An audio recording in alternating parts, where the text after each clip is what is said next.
Buenas tardes y bienvenidos a todos los participantes a las conferencias que se imparten hoy dentro del segundo ciclo Aida Fernández Ríos, que como saben ustedes es fruto del convenio entre la Diputación de Pontevedra y la Real Academia Galega de Ciencias. Le doy la bienvenida tanto a los participantes presencialmente aquí en la sala y a los que están siguiendo la sesión telemáticamente. Como también quiero enviar un saludo muy especial a todos los familiares de Aida que están aquí en la sala y agradecerles su presencia. Este ciclo, el nombre de este ciclo, Aida Fernández Ríos, es en honor a esta brillante investigadora, bióloga, oceanógrafa y académica que tristemente falleció en diciembre de 2015. Además de una excelente científica, quiero resaltar también su gran calidad humana, siempre mostrando una entrañable sonrisa.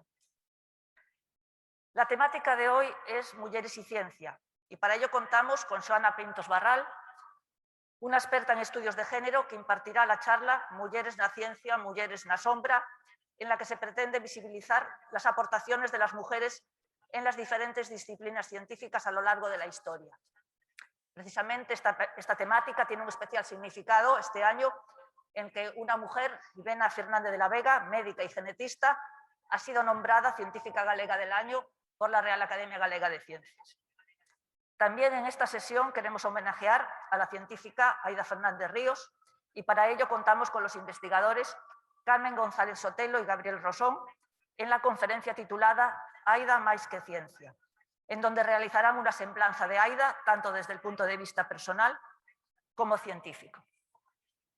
Paso la palabra ahora a la diputada en Nuevas Tecnologías y Desarrollo Empresarial de la Diputación de Pontevedra, Ana María Mecías. Grazas, Alicia. Bueno, boas tardes a todas e todos. Reitero a benvida e o agradecemento tanto a todas as persoas que están aquí en presencial como os que nos acompañan en el formato webinar. Esta é precisamente a cuarta sesión deste segundo ciclo de conferencias, pero a segunda que facemos semipresencial, coa idea un poquinho de ir recuperando o espazo, compartir un pouco tamén pois el compartir de manera presencial coñecemento, actividades sociais, actividades culturais. Verdadeiramente, hoxe é un día importante porque este ciclo de conferencias chamase Aida Fernández Ríos. Ata agora tivemos conferencias francamente interesantes no eido da ciencia e da tecnoloxía, inteligencia artificial, microplásticos, blockchain, un montón de áreas francamente de grande interese que responden un poquito á idea deste ciclo, que é achegar á sociedade dun xeito divulgativo diferentes áreas de coñecemento. A pandemia puso en valor a importancia que ten a ciencia e a tecnoloxía e penso que foi un pequeno revulsivo para que toda a sociedade mirase un pouquiño máis cara aos científicos, as científicas, para tratar de entender o mundo e intentar tamén colaborar na percura de solucións a retos tan tremendos que temos. O segundo obxectivo deste ciclo de conferencias no que a Diputación de Pontevedra colabora é poñer en valor tamén o talento que temos na comunidade científica en Galicia. A verdade é que os poñentes foron tanto no primeiro ciclo de conferencias como este que se está a desenvolver profesionais de primeira calidade, con unha longa experiencia e trayectoria investigadora. Pero o terceiro obxectivo era tamén poñer en valor o talento feminino, o papel da muller na ciencia e na tecnoloxía. E claro, justamente hoxe a idea central da conferencia é centrarnos precisamente neste tema. Como explicou moi ben Alicia, a primeira delas é unha retrospectiva do que ha sido o papel das mulleres no eido da ciencia e da tecnoloxía e despois facer unha homenaxe ben merecida a titular desta conferencia co recoñecemento á súa vida e súa actividade profesional.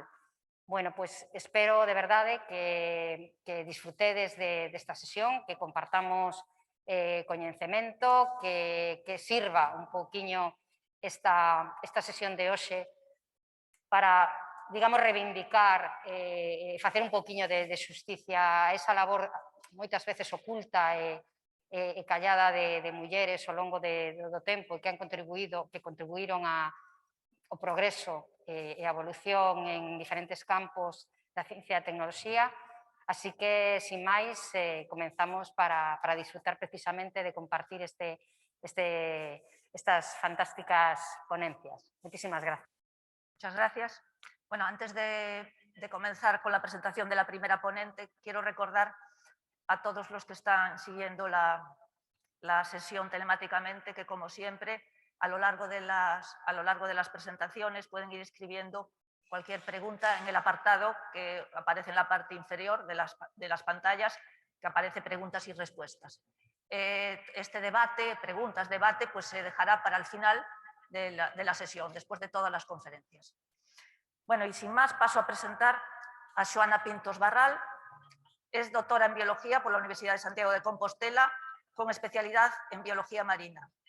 Realizó estudios avanzados de microbiología y de historia de la ciencia. Aunque es una persona que tiene muchos intereses, está centrada principalmente en el estudio de las aportaciones de las mujeres a la ciencia y en el papel de las científicas en la investigación.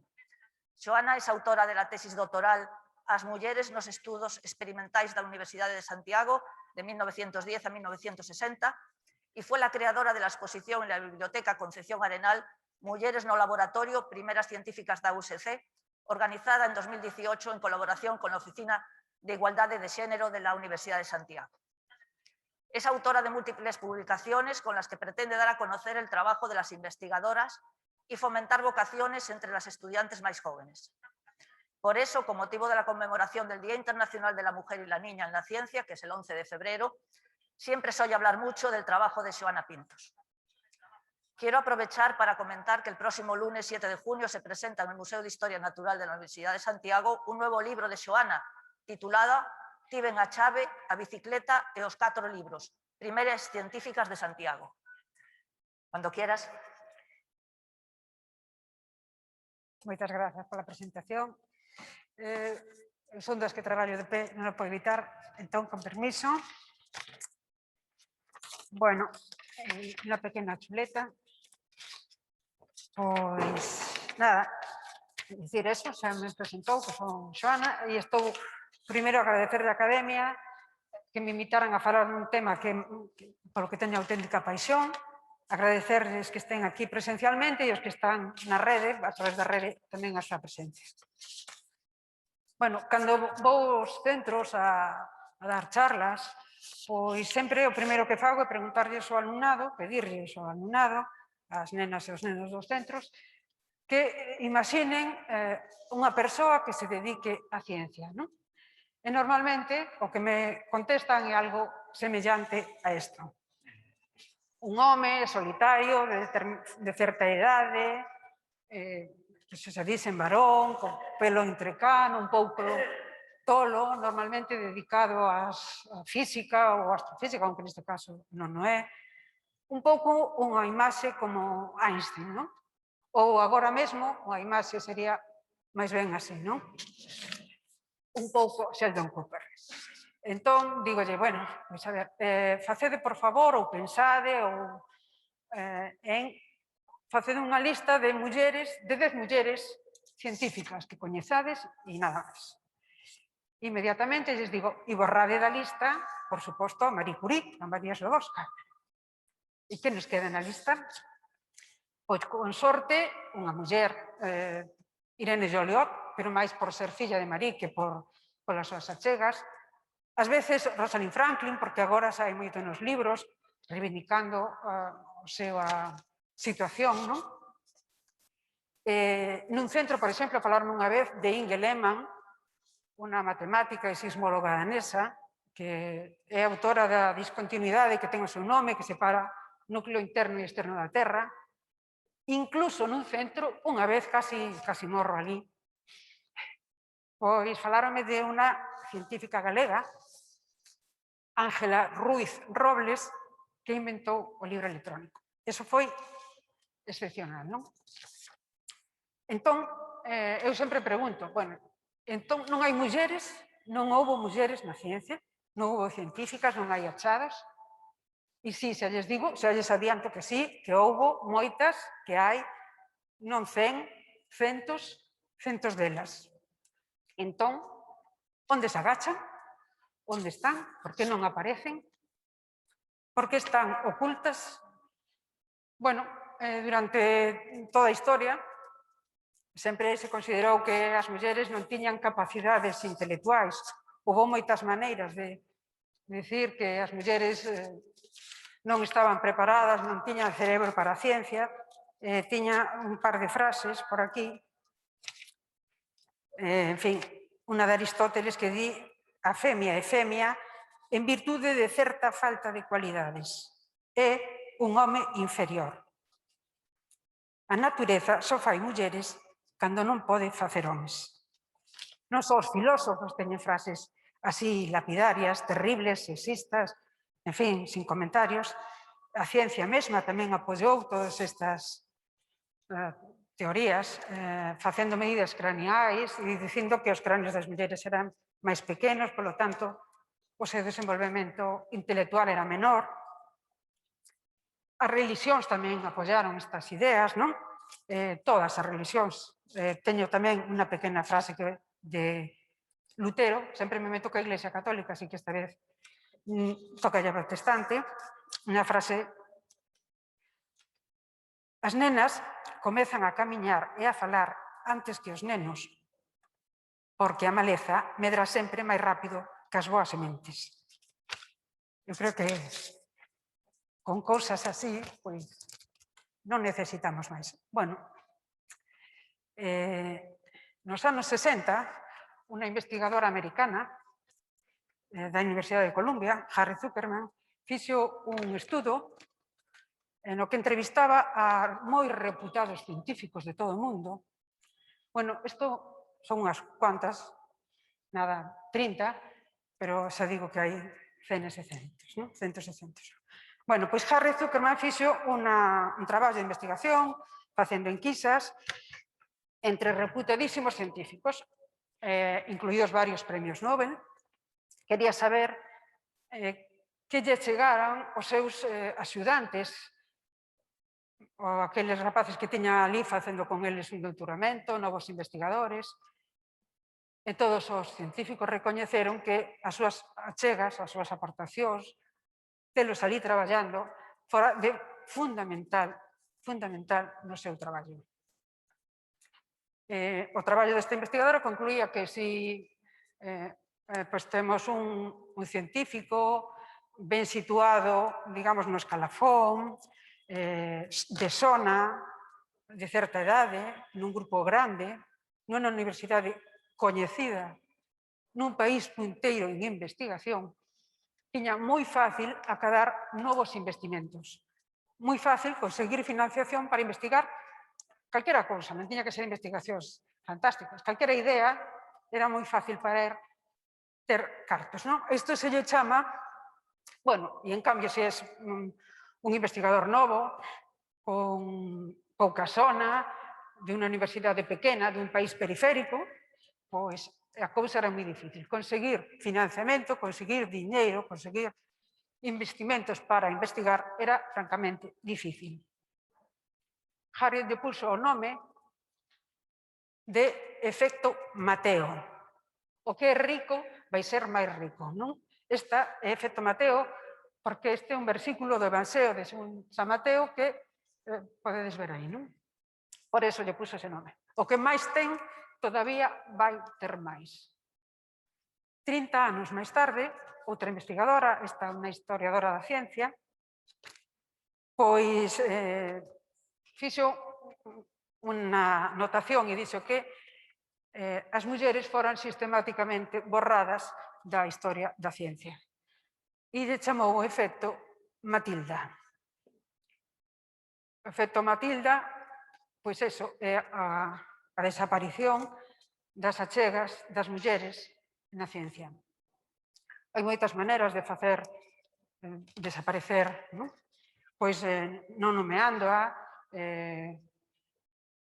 ocultándoa dentro do grupo de investigación, facendo de menos o seu traballo. Imagina que alguén publica un artigo, por exemplo, que prepara un traballo, o publica, e seguro que alguén comenta que ela non escribiu.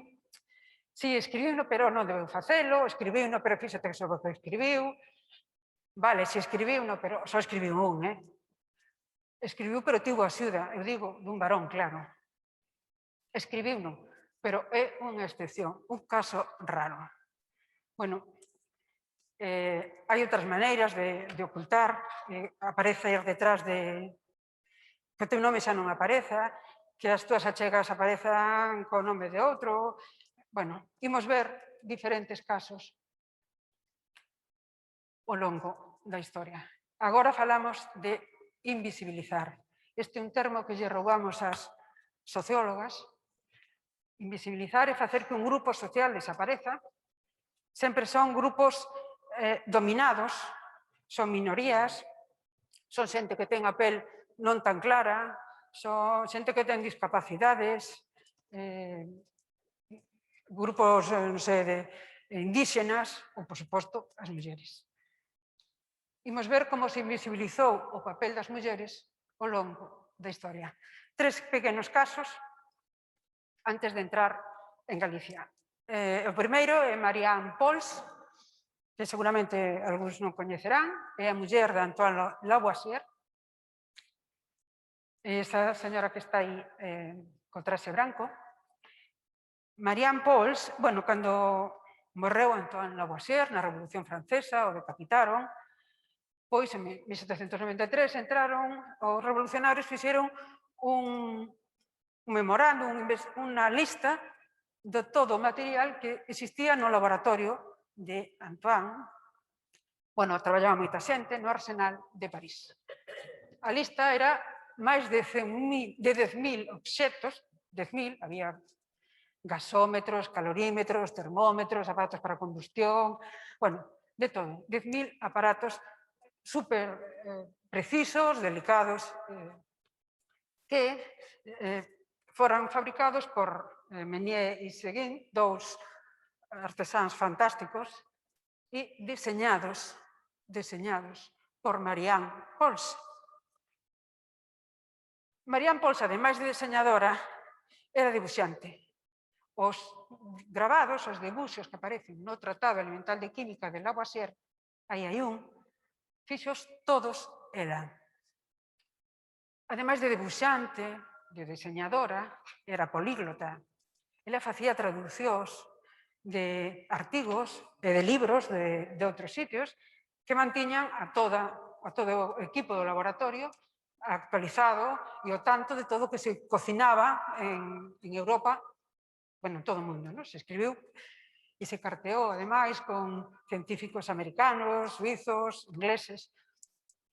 Ela foi a que fixo a traducción do ensaio do Flosisto, o de Kirwan, incluso hai anotacións dela explicando que acababa de detectar erros na investigación de Kirwan. Foi estas correccións, estas anotacións, as que lle serviron ao seu home e a todo o equipo para finalmente descubrir, facer os experimentos da combustión e descubrir o oxígeno. Entón, temos diseñadora, debuxanta, políglota, ademais, era axudante de laboratorio. Era tamén divulgadora. Ela mesma se dibuxa en algunhas das láminas, ali, traballando tamén no centro. Bueno, con todo isto, o seu home xa máis fixo a máis mínima mención dela. Sabemos todo isto porque hai cartas, porque hai moita documentación, con Saussure, con Dupont, con Franklin, con Presley, pero el xa máis nomeou a súa muller. Esta é invisible. Outra invisible, por poñer 3 exemplos breves, é Nettie Stevens. Nettie Stevens dedicouse á xenética en Estados Unidos, nunha desas universidades que era só para mulleres, as universidades yanquis facían universidades masculinas e femininas, bueno, Pois nunha desas, traballaba ela a principios do século XX. Durante toda a historia da humanidade, pois sempre houve interés, claro, en saber por que os nenos nacen nenos e as nenas nenas, varóns e femias. Como se conseguía ter un varón ou ter unha femia ou en calquera especie, non? E sempre houve teorías diferentes, desde o famoso Aristóteles que decía que se querías concebir un varón dependía da temperatura. Entón, era máis fácil ter un fillo varón se o concebías no verán. Logo, é difícil explicar porque durante todo o ano nacían varóns, pero ou, non sei, teorías que dicía no século XVIII, por exemplo, había teorías que intentaban explicar que había ovarios masculinos, ovarios femeninos, testículos masculinos, testículos femeninos. Así que, se querías ter descendencia masculina, só tiñas que facerte estirpar o testículo femenino. Ou, bueno, maneiras de explicalo, non? Como nacen varóns. Ou, por exemplo, a través da alimentación. Houve teorías que decían que se antes da procreación, meses antes, te alimentabas de determinada maneira, podías concebir un varón ou unha femia. Por certo, leín outro día que hai un libro que se reeditou hai 5 anos dun autor francés que sigue mantendo isto. O sea, hai xente agora mesmo leendo todavía que según o que un coma pode ter un fillo ou unha filla. É curioso. Bueno, pois Nete Stevens decidiu traballar para averiguar esta diferencia. Ela traballaba cas larvas de un insecto da fariña, que se chama Tenebrium molitor, e descubriu que tiñan 20 cromosomas, 10 pares de cromosomas, todos iguais, nas células somáticas, as femias todas iguais, e que os cromosomas dos machos eran 19 iguais e un máis pequeno. E descubriu tamén que a diferencia entre que a descendencia fora machos ou foran femias dependía de se os espermatozoides contiñan este cromosoma grande ou o pequeno, que hoxe lle chamamos X e Y, pero que daquela non tiña esta nomenclatura. Entón, fixe unha publicación ao mesmo tempo que o seu titor, máis ou menos no mesmo momento, Wilson. As súas conclusións son un pouco máis elaboradas, digamos que máis atinadas que as del, pero, bueno, nos libros aparece Wilson como o descubridor das células dos cromosomas sexuais, polo menos deberían de aparecer como codescubridores, non? Cando menos como codescubridores. Sería outro exemplo de outra invisible. Outra invisible moi recente, esta muller está perfectamente viva, é irlandesa, é astrofísica, traballou con unha bolsa, estuvo facendo doutoramento en Cambridge, no radiotelescopio, traballaba no radiotelescopio con cuásares. E ela un día descubriu que había unha nota que se repetía no gráfico como un pulso cada 1,33 segundos e, bueno, que ahora sabemos que descubriron que era proveniente de unha estrela de neutróns, un pulsar, que ela lle comunicou inmediatamente ao seu director, Anthony Hewitt, e el pensaba que aquelo era interferencia humana. E ela insistiu, seguiu na mesma línea e atopou 3 pulsares máis. Entón, o publicaron inmediatamente en Nature, por suposto, el iba de titular da investigación, e, bueno, así quedou a cousa. Jocelyn seguiu traballando, fixo doutoramento, conseguiu unha cátedra, por suposto, en astronomía, foi directora do Observatorio de Hawái, decana na Universidade de Bath, presidenta da Royal Astronomical Society, unha muller moi destacada. O seu titor e director, Anthony Hewitt, lle deron, por suposto, o Nobel de Física polo descubrimento de Jocelyn Bell, polo descubrimento dos pulsares. Ela di sempre que, bueno, que seguramente que viveu mellor sin o Nobel, porque seguro que non podía facer todo o que fixera, non? Non sei, pero todo o mundo sabía desta historia.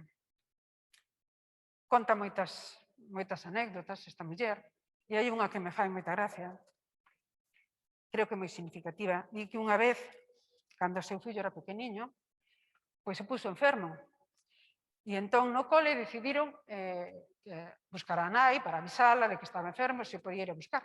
E como ela estaba subida na cúpula, estaban traballando, pois non a localizaron. E entón o mestre ou mestra do neno lle dixeron ao pequeno: bueno, en realidade, ti estás seguro de que estás tan malito que teñamos que molestar a teu pai?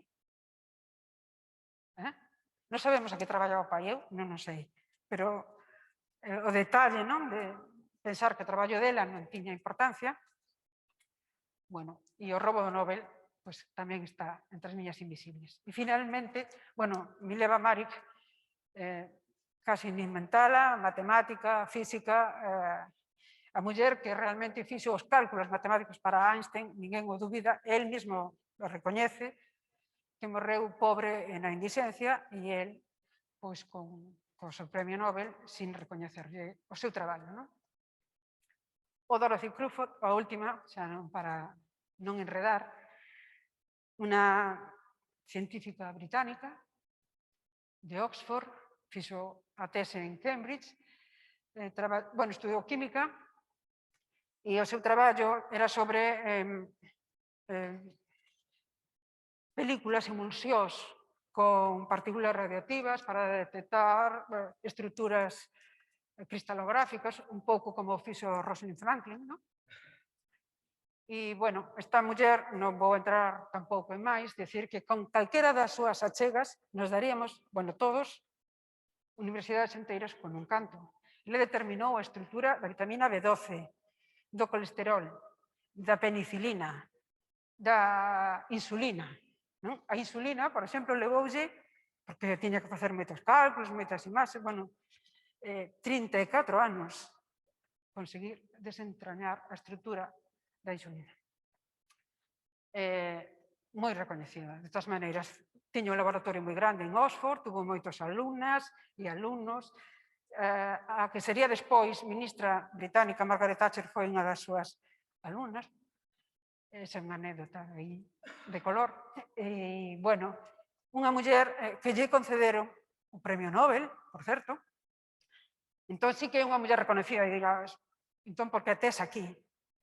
Porque sí que lle recoñeceu todo o mundo, non tuvo discriminación, non tuvo problemas na casa, pero hai maneiras de facer, diferentes maneiras de facer que o traballo de unha muller pareza menor, non? E en este caso foi a prensa británica a que lle deu o toque. Eso ponía a prensa británica. Unha muller gaña o premio Nobel para unha esposa. Había unha que poñía ama de casa británica con 3 fillos gana o Nobel. Bueno, sin comentarios. Sin comentarios. Vale, entón, miles de casos ao longo da historia. Maneiras diferentes de facer que o papel das mulleres, o seu traballo na ciencia non se virá. E no noso país, porque estamos aquí, vamos a falar do que temos na casa. Bueno, no noso país non había laboratorios privados, como podía pasarle a Marianne Pauls, que eran riquísimos e tiñan un laboratorio seu no que podían investigar, ou os Herschel, que tamén tiñan, non sei, os seus aparatos e podían investigar na casa. Aquí a investigación estaba vinculada exclusivamente ás institucións públicas, á universidade. Ata o ano 1910, as mulleres non puderon acceder libremente á universidade en España. Foi en 1910 cando se decretaron, hubo 2 reales decretos, este é o do 8 de marzo, publicado o día 9, está lá arriba, e outro o 2 de setembro. No primeiro se lle permitía ás mulleres acceder sin ningún problema á universidade e no segundo se lle permitía exercer as carreiras das carreiras derivadas deso. Porque antes as mulleres podían, máis ou menos, matricularse, pero tiñan que pedir permisos variados. Os permisos eran latosísimos, tiña que pedir permiso á universidade, ao reitorado, pero tamén o rei tiña que asinar e ás veces levaba anos. Tiña que estar moi decidido para realmente seguir insistindo e conseguir matricularse. Pois ben, en 1910 abriuse a matrícula para todas. Na Universidade de Santiago, bueno, había tres facultades en ciencias experimentais. Farmacia, ciencias, medicina. A Universidade de Santiago porque era a única universidade que había en Galicia. A Universidade de Galicia, vale? Pois farmacia, ciencias e medicina. Nos primeiros 50 anos, desde que se aprobou esta lei, un pouco máis de 2.000 mulleres estudaron farmacia, 1.000 e algo estudaron ciencias, e 199 estudaron medicina. Un contraste moi grande, non? 199 contra 2.000 parece que non é moi equilibrado. E máis, se sabemos que, en xeral, agás en Alemanha e en outro país, en todos os países, as primeiras universitarias foron sempre mulleres. O sea, as mulleres sempre, escollían medicina, sempre. Pois eu supoño que porque era un pouco a continuación dos coidados, non? De cuidar os nenos, de cuidar a familia, de atender partos, un pouco nesta línea, pois elas estaban interesadas en medicina e as primeiras sempre se matriculaban en medicina. Entón, en Santiago, que pasaba ca medicina? Pois que, bueno, Santiago, toda España, que o profesorado era moi reacio a que as mulleres entraran na facultade. Parecía que facían de menos os estudos, que depreciaban, digamos, a súa rama do saber, non? Bueno, entre estas primeiras mulleres houbo en medicina, están pois as Jimena Fernández e Elisa, está Olimpia Valencia, natural de Baltar, en Ourense, que viveu en Vigo, está Fernández Cascallar, que era da provincia de Pontevedra, María Estrella, que era de Santiago, María Freire Garabal, que tamén era de Santiago, aunque naceu en Montevideo. Bueno, unha serie de mulleres estaban aí. Vamos falar hoxe dunha delas, a que xa sabedes que este ano a Real Academia, afortunadamente, lle dedicou este ano, non? Jimena Fernández de la Vega y Lombán. Jimena naceu na Vega de Ribadeo, hoxe é Vegadeo, o 30 de maio de 1895. Esta é unha parte da partida de nacemento. O seu pai era de Castroverde, o seu avó era de Castroverde, todo isto en Lugo, a zona era da Fonsagrada, tiña un tío que era notario en Friol, o seu pai foi director do balneario de Guitiriz, bueno, en fin, toda a familia está vinculada á provincia de Lugo. Indagose teñen familiares na provincia de Lugo.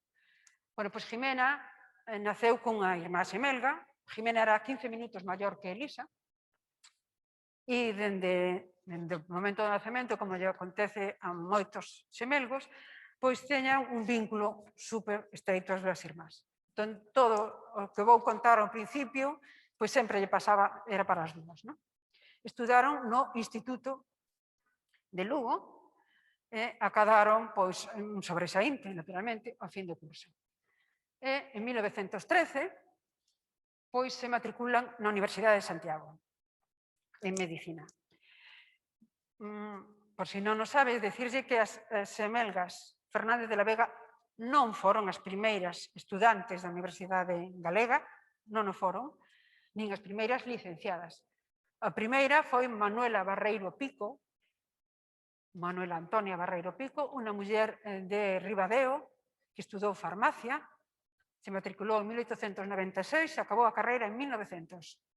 Entón, xa temos aí a nosa primeira licenciada e exerceu solicitando permisos que lle costaron, pero bueno, tuvo varias farmacias na Mariña Lucense. Esa foi a primeira licenciada da universidade.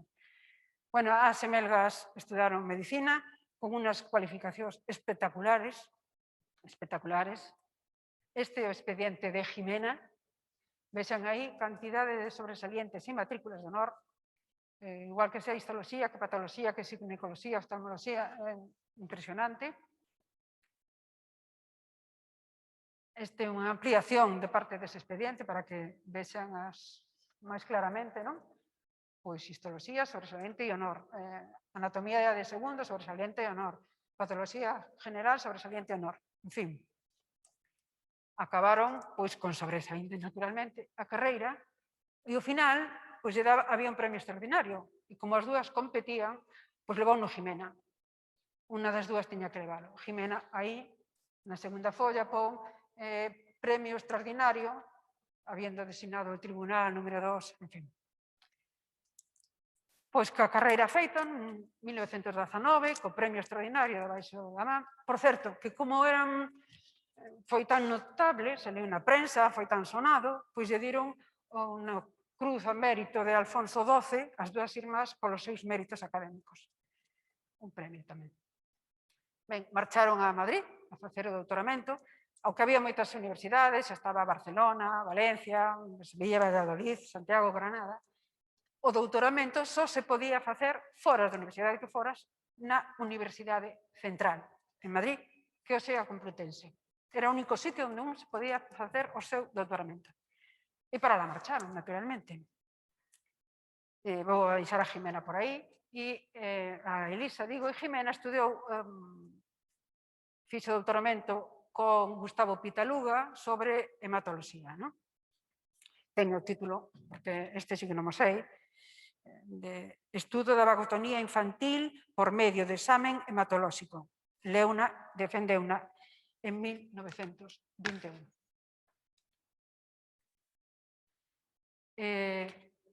Esa é unha imaxe de Jimena. Unha vez defendido o doutoramento, pois concederonlle unha bolsa dun ano, que era prorrogable para outro, para facer estudos no estranxeiro. Estas bolsas as concedía a JAE, que a Junta para Ampliación de Estudios. A JAE é un organismo que dependía formouse dentro da Institución Libre de Enseñanza. O fin da Junta para Ampliación de Estudios era mellorar o tecido a ciencia en España. E tiña varias maneiras de facelo. Un era crear organismos, como aquí, a Misión Biolóxica de Galicia. Outra era mellorar a formación do propio profesorado, para que mellorara todo o sistema profesorado de preescolar ata, non preescolar, non, pero de primaria ata universitario. E outra era concederlle bolsas aos alumnos máis destacados, enviálos ao estranxeiro, non enviálos a un país, sino a traballar con unha determinada persoa. O que seleccionaba a Junta era investigadores destacados, era unha cuestión de redes de coñecemento, e entón o mandaban ali, te mandaban ali con ese investigador, traballabas con él e volvías presentando unha memoria, non como agora, que casi todos quedan fora, pois isto tiñan que volver obrigatoriamente, presentar a memoria, e era un sistema moi eficaz que fixo que España acadara a que se chama Idade de Prata da Ciencia. Pense que, por exemplo, bolseiros de JAE foron, pois, non sei, Miguel Catalán, ou Cruz Gallastegui, ou Severo Ochoa, non? Esos foron bolseiros de JAE. E, como non discriminaba, había moitas mulleres, e mulleres galegas, aparte de Jimena, Olimpia Valencia tamén tuvo unha bolsa da JAE, ou Celia Brañas, a Coruña, ou, non sei, Eugenio Pereira, bueno. En fin, entón, ela lle concederon unha bolsa, xa dixen dun ano, prorrogable por outro, estuvo primeiro en Berlín, teño a lista tamén completa, estudiando biometría con Krause Busch, medio ano, logo en Hamburgo, con Paul, que estudaba técnicas de xenética de como traballar con Drosophila melanogaster, en realidad. Logo estuvo en Múnich con Lenz e en Viena con Julius Bauer.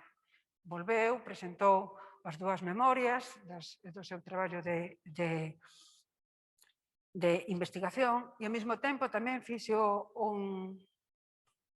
ese ano, volveu a traballar con Pitaluga e presentou un traballo sobre equilibrio de ácidos bases en relación ca narcosis e lle deron o premio Rodríguez Abaitúa, que era o premio da Academia de Medicina en 1930.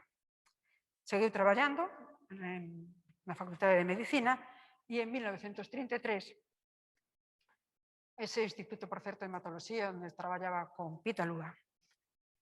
En 1933, pois, créase o Laboratorio de Xenética dentro da Facultade de Medicina e a ela xa nomean, dende o primeiro momento, directora dese centro.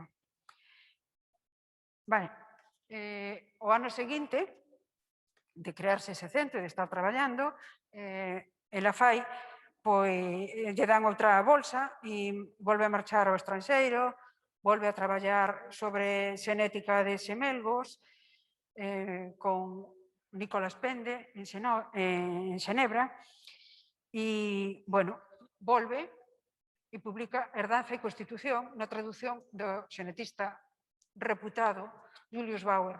Isto estaba en alemán, ela sabía alemán, estudara en Santiago tamén.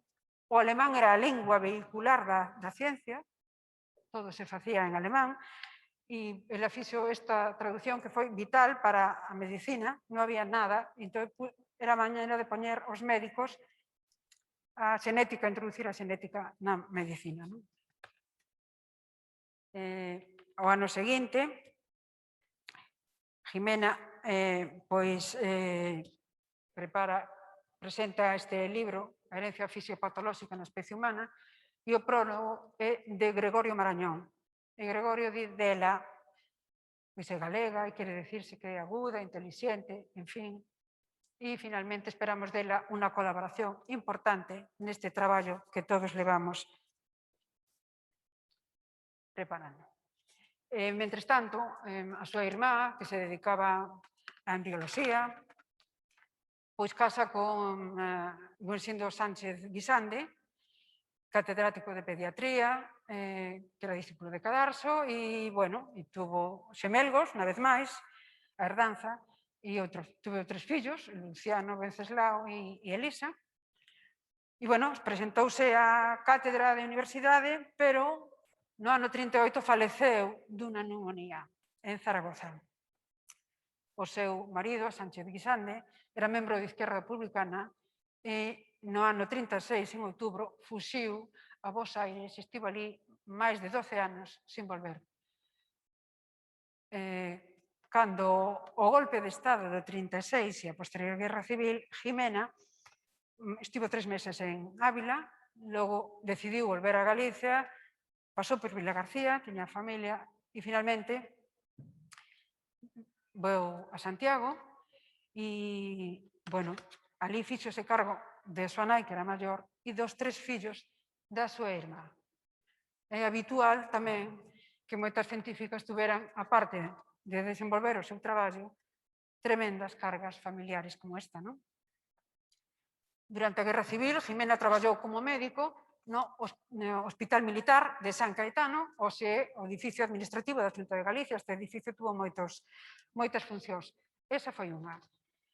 Cando rematou a guerra, pois ela fixo oposicións como médico e opositou o corpo de hidroloxía, balnearios, para, sacou plaza en Guitiriz, para estar preto da súa nai, tiña que cuidar a súa nai, entón non podía marchar. Eso, costoulle tamén na súa carreira profesional. Esta é unha imaxe do balneario de Guitiriz. Cando a súa nai morreu, pois ela estivo en outros balnearios, estuvo en Cestona e finalmente estuvo en Lanjarón, onde se jubilou. Publicou varios libros, o primeiro era o 45, creo, sobre hidroloxía e materia biolóxica, e o segundo, que é do ano 64, Teoría de la herencia e herencia molecular. Eu creo que a xenética médica lle debe todo en España a Jimena Fernández de la Vega como introductora na medicina desta especialidade. Morreu no ano 84, con 88 anos, e está enterrada en Boixaca. E esta é parte das súas publicacións, non? Unha parte pequena das súas publicacións. Bueno, pois, finalmente, lembrar que houve mulleres na ciencia de sempre, moitas, Ximena é unha delas, hai que poñerlles nome e apelido, é necesario, porque o que non se nomea, o que non se coñece, non existe. Se queremos que as nenas estuden ciencias e queremos, desde logo, que o fagan, pois debemos destacar figuras como esta de este ano, de Ximena Fernández de la Vega, que eu lle agradezo igualmente a Academia que a escolleran a ela. E nada máis.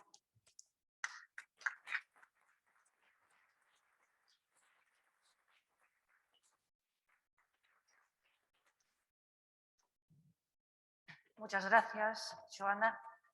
Bueno, pasamos entonces ahora a la parte más relacionada con el homenaje a Aida Fernández Ríos, en donde dos ponentes pues, nos van a hablar sobre las cualidades científicas humanas de Aida. Voy a presentar a los dos ponentes seguidos. Primero, Carmen González Sotelo es doctora en Biología por la Universidad de Santiago de Compostela y es en la actualidad investigadora científica del Consejo Superior de Investigaciones Científicas, donde lidera el Grupo de Bioquímica de los Alimentos en el Instituto de Investigaciones Marinas de Vigo. Las dos líneas principales de investigación de su grupo son el desarrollo de nuevas metodologías para el control de autenticidad de especies en productos de la pesca y acuicultura y el desarrollo de estrategias de valorización de descartes y subproductos de la pesca y acuicultura, estudiando aplicaciones biomédicas y nutricionales de estos subproductos. Además de su elevada producción científica y su participación en gran número de proyectos, quiero destacar que en la investigación del grupo de Carmen González Sotelo siempre ha jugado un papel importante en la transferencia de los resultados, como lo pone de manifiesto la creación de un servicio científico-técnico de identificación de especies y de una spin-off Xenotech Laboratorios, así como la autoría de varias patentes y diversos contratos con empresas. Fue vicedirectora del Instituto de Investigaciones Marinas durante varios años y posteriormente también directora, y precisamente Carmen trabajó con Aida durante el periodo en el que era directora, Aida era directora del Instituto de Investigaciones Marinas, teniendo un trato muy próximo a ello en temas relacionados con la gestión de la ciencia. Gabriel Rosón Porto es catedrático del área de Física de la Tierra en la Facultad de Ciencias del Mar de la Universidad de Vigo, en donde es investigador principal del Grupo de Oceanografía Física GOFUBI. Sus líneas principales de investigación se encuadran en la oceanografía física y química, y entre los principales intereses científicos del grupo puedo citar el estudio de la hidrografía y la dinámica del afloramiento de las Rías Baixas y de la plataforma continental adyacente, los impactos del cambio climático en las costas gallegas, la oceanografía operacional a través de un sistema de radar de alta frecuencia para la monitorización del campo de corrientes superficiales en la ría de Vigo, y el estudio de los flujos y balances del dióxido de carbono relacionados con la circulación y la acidificación del Océano Atlántico y la Antártida. Ha participado en gran número de proyectos de investigación competitivos, es autor de un elevado número de publicaciones internacionales, libros, capítulos de libros, ha sido director también de un gran número de tesis y trabajos fin de máster y fin de grado, y ha participado en un gran número de campañas oceanográficas. Precisamente Gabriel Rosón hizo su primera campaña transoceánica con Aida en uno de los primeros cruceros del Hespérides en 1992. Y han trabajado conjuntamente en el ámbito científico sobre temas relacionados sobre todo con la acidificación oceánica, en donde han establecido un trato muy fuerte de amistad. Cuando queráis, no sé cómo os vais a organizar, pero...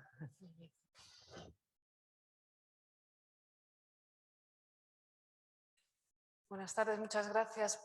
Quiero, en primer lugar, agradecer la invitación de la Real Academia Galega das Ciencias y de la Diputación de Pontevedra a este ciclo de conferencias y, sobre todo, muy especialmente que nos hayáis invitado a hablar de una persona con la que hemos tenido, bueno, yo he tenido una relación corta, pero diría que bastante intensa y que recuerdo de ella muchas cosas buenas. Me ha servido además un poco compromiso de venir aquí para recordar muchas cosas que fueron pasando durante esos años que trabajé con Aida, y la verdad es que ha sido muy beneficioso el poder venir aquí y contarlo. Espero que todos penséis lo mismo. Bueno, esta va a ser un poco el hilo conductor de mi pequeña charla, va a ser pues un poco el periodo donde más relación tuve con Aida, que fue el periodo de dirección, pero bueno, quiero dar algunas pinceladas también acerca de cómo Aida entró en el Instituto de Investigaciones Marinas, cómo la conocí, y quiero finalizar con el nombramiento de Aida como miembro de la Real Academia Galega de las Ciencias, porque fue también el último acto público que yo tuve como directora. Empecé con ella y acabé mi dirección con ella. Entonces, bueno, fue también un momento especial para mí. Bueno, Aida comenzó en el Instituto de Investigaciones Pesqueras, que era como así se llamaba el actual Instituto de Investigaciones Marinas, en el año 1972. Y entró allí mediante una oposición. Se enteró en la Alianza Francesa de que había unas oposiciones en el Instituto de Investigaciones Pesqueras, que en aquel momento era un laboratorio dependiente del Instituto de Investigaciones Pesqueras en Barcelona, y aprobó la oposición y entró allí. Y a partir de entonces, bueno, su interés por lo que estaba haciendo, por el trabajo que realizaba, la llevó a plantearse muy seriamente, pues ella tuvo que dejar los estudios por motivos personales, y a partir de ese momento que consiguió este trabajo, pues empezó a compaginar su vida laboral con su formación, y de hecho acabó su licenciatura en Biología, que empezó en la Universidad de Vigo, en el CUBI, y acabó en la Universidad de Santiago en 1984, y su tesis doctoral con el profesor Fernando Fraga, también académico de la Real Academia Galega de las Ciencias, en 1992. Bueno, aquí podéis ver a Aida, bueno, esto no, así. Está aquí, esto es el Instituto de Investigaciones Pesqueras en el año 72. Eran 34 personas. Toda esta gente, este número de personas tan pequeño, pues fueron capaces de construir de sentar las bases de lo que hoy es el Instituto de Investigaciones Marinas. Bueno, 11 investigadores de plantilla, 8 becarios, 3 titulados superiores y 12 personas que prestaban servicios de personal de apoyo. Una de ellas era Aida. Aida guardaba muchísimos recuerdos y anécdotas de esta época. Siempre que tenía ocasión lo contaba, y eran anécdotas buenas, porque ella llegó a establecer una relación importante de amistad con algunos de aquellos becarios que luego se fue del instituto, y tenía también, que me enseñó varias veces, una colección de dibujos y caricaturas, esta es una de ellas, que hacía alguno de estos compañeros becarios que estaban haciendo la tesis, y entonces, bueno, mostraba el ambiente que se vivía en aquella época en el instituto. Recordemos que esto era en los años 70, pues bueno, las relaciones que había allí entre el personal científico y el personal de apoyo, pues a veces eran un poco pues, de ordeno y mando, ¿no? Entonces, bueno, pero ella siempre guardaba un recuerdo muy afectuoso por todos esos compañeros que empezaron también su vida laboral al mismo tiempo que ella. Bueno, la carrera profesional, durante su carrera profesional, Aida ocupó diversos puestos de trabajo en las diversas escalas del CSIC. Bueno, estas son algunas de ellas, todas ellas fue accediendo mediante oposiciones y promoción interna, primero como ayudante de laboratorio, después como titulada técnica, luego las escalas de investigación, colaboradora científica, investigadora científica y finalmente profesora de investigación, que es el máximo nivel de las escalas de investigación en el CSIC, que es lo equivalente a lo que sería un catedrático de universidad. Bueno, yo conocí a Aida en el Instituto de Investigaciones Marinas cuando entré a hacer mi tesis doctoral en el año 86, y ella también estaba en ese momento comenzando a hacer su tesis doctoral, y coincidimos en aquella época. Los cursos de doctorado había que realizarlos y solamente se podían hacer en la Universidad de Santiago, y coincidimos en algún curso de doctorado yendo y viniendo, compartiendo coche, porque claro, de aquella, venir hasta Santiago de Compostela, el ir hasta Santiago de Compostela era una aventura, y alguna aventura tengo de lo que nos pasó en aquel trayecto de Santiago, de Vigo a Santiago. En el año 2006 se presentó a candidata, era la segunda vez que se presentaba candidata a directora, y fue finalmente nombrada en marzo de 2006, siendo la primera mujer en ocupar este puesto en toda la historia del Instituto de Investigaciones Marinas de Vigo. Muy pocas mujeres, por cierto, en aquel momento ocupaban puestos de dirección. Esto se veía muy bien en las reuniones de directores en Madrid, donde pues, el número de mujeres ha ido aumentando, evidentemente, a lo largo de estos años, pero bueno, sobre todo en el área de recursos naturales eran muy pocas, creo que 2 solamente. Y bueno, tanto yo como el doctor José Luis Garrido fuimos sus vicedirectores y formamos, por lo tanto, el equipo de dirección de estos años, hasta el 2011, que dejó de ser directora. Bueno, los directores del CSIC tienen una serie de tareas, muchas son tareas administrativas o más de gestión, y también algunas tareas relacionadas con la dirección científica del centro. Y bueno, voy a hablar de algunas de ellas, sobre todo de representación institucional y de algunas tareas que fue realizando durante su época como directora, que tenía que compaginar, porque esto también es otra cosa que nos caracteriza en el CSIC, que somos científicos, directores, pero tenemos que compaginar con las tareas de investigación. En el caso de Aida, esto también ocurría, ella tenía ya tareas de investigación bastante importantes porque tenía bastantes proyectos en marcha y tenía que compaginarlas con sus tareas de dirección. Bueno, al poco de ser nombrada directora del instituto, el primer acto de representación institucional que le tocó llevar a cabo fue el recoger la entrega del premio Vigueses Distinguidos. Esto la verdad es que fue un orgullo para todo el instituto, pero especialmente para ella, porque era una persona muy viguesa, muy de Vigo de toda la vida, y entonces pues fue un orgullo enorme poder recoger esta distinción. Aquí la vemos en su discurso de agradecimiento del premio, y después la recogida de este cuadro de heredero de manos de Corina Porro, que era en aquel momento la alcaldesa de Vigo. Y de allí surgió también un poco, un grupo de gente de vigueses distinguidos que se reunían periódicamente. Y bueno, y Aida la verdad es que era una persona con unas cualidades de relación social extraordinarias, era una persona muy abierta y que enseguida empatizaba con muchísima gente. Entonces, bueno, ella asistió a estas reuniones incluso después de dejar de ser directora, porque realmente era una cosa que este tipo de actividades pues que le gustaba mucho y se encontraba muy a gusto. Y bueno, entre ellas, entre las personas de los vigueses distinguidos de aquel año, estaba Antón Pulido, que es pintor bastante reconocido. Y bueno, esta es una tarjeta de felicitación del año 2013 por el cumpleaños a Aida. Y bueno, la verdad es que es una persona de la que ella hablaba constantemente y tenían pues una cierta relación.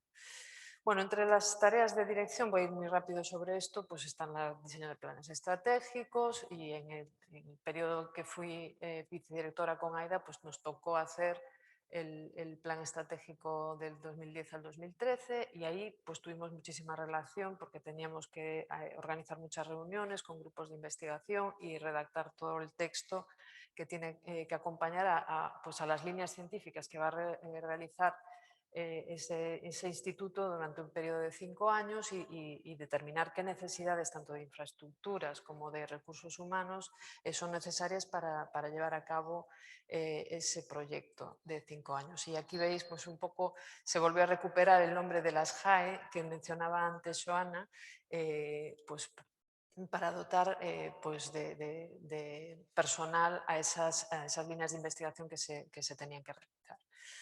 Y bueno, de hecho es una parte muy importante en la gestión de la dirección de un centro, en la solicitud y la dotación de recursos humanos, y para eso pues se cuenta con varias herramientas, unas de ellas pues por ejemplo el programa JAE, que en aquellos años el CSIC volvió a a instaurar, y también, pues, por ejemplo, el programa I3P. También hubo en aquella época, que esto fue algo en lo que Aida estuvo muy, muy implicada, porque ella había pasado por por todas las escalas posibles dentro de lo que es la investigación. Hubo pues lo que se llamó la Ley Caldera, que, bueno, que originó problemas en el CSIC, bueno, y en otras administraciones, y bueno, hubo bastante denuncias que fueron ganadas por los denunciantes, y bueno, ahí pues en las negociaciones entre las denuncias que en nuestro instituto pues fueron bastantes, porque había había una falta enorme de personal técnico que se suplía con contratos de investigación. Bueno, pues esto también fue objeto de su labor. Y luego otra cosa que es muy importante para un centro de investigación son los servicios científico-técnicos. Los servicios científico-técnicos permiten tener a disposición de los investigadores una serie de infraestructuras, de equipamientos que tienen que ser optimizadas y empleadas de la manera más eficiente.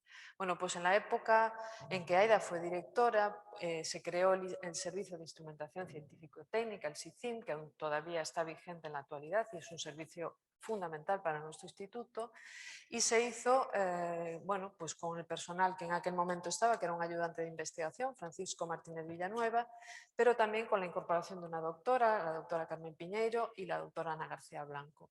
Luego también hubo otros temas muy importantes, y sobre todo que ella los conocía muy bien, como por ejemplo el tema de los buques oceanográficos. El instituto tenía un buque de tamaño mediano, el buque Mytilus, y bueno, pues hubo que tratar de coordinar el servicio de técnicos de apoyo, solicitar plazas para que hubiera de alguna manera gente que se preocupara del equipamiento que va en ese barco. Bueno, Gabriel seguramente hablará más de esto, y consiguió también una dotación importante de dinero para renovar las infraestructuras científico-técnicas de ese buque, el equipamiento técnico.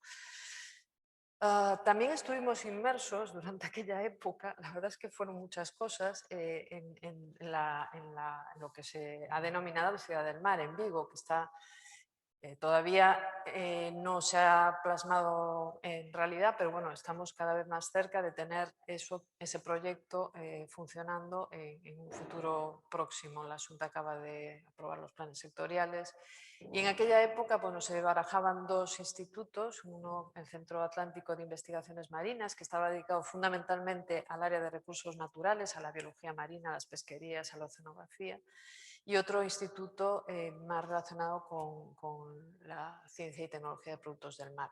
Bueno, pues en esa época pues también tuvimos que realizar estos proyectos de diseño de estos centros. Bueno, aunque el CAIM fue provenía más desde el CSIC la definición de este centro, sí que es verdad que desde el instituto se apoyó bastante la creación de una propuesta de Instituto de Ciencia y Tecnología de Productos del Mar, que finalmente no fue adelante, pero bueno, esto ya es otra historia. Y la divulgación científica, como antes se mencionaba, también es muy importante, el tratar de despertar vocaciones en investigadores a través de acudir o de mostrar la ciencia a la sociedad. Eso es una tarea muy, muy importante que nuestro instituto pues, empezó a llevar a cabo de manera sistemática, pues yo diría que desde el año 2000 o 2001, y hubo personas especialmente implicadas. En la época en que Aida fue directora, pues por ejemplo, contábamos con la inestimable ayuda de Luisa Martínez Lorenzo, que provenía también del grupo de oceanología, y bueno, y gracias a tener personas así tan implicadas, pues pudimos hacer muchísimas actividades de divulgación. La primera de ellas, por mencionar una, fue una actividad que estaba muy relacionada con el tratar de poner en valor todas esas personas, ese pequeño grupo de personas que veíamos al principio, que fueron capaces de dinamizar un instituto como el Instituto de Investigaciones Marinas, con lo que es ahora, y era una manera de reconocer todo el esfuerzo que habían realizado, ellos, no solo ellos, sino también sus familias, por el apoyo que les habían prestado. Y bueno, fue un encuentro muy entrañable. Para Aida fue realmente muy bonito, pues porque era encontrarse con algunos compañeros que empezaron con ella en el año 72 y que se habían ido.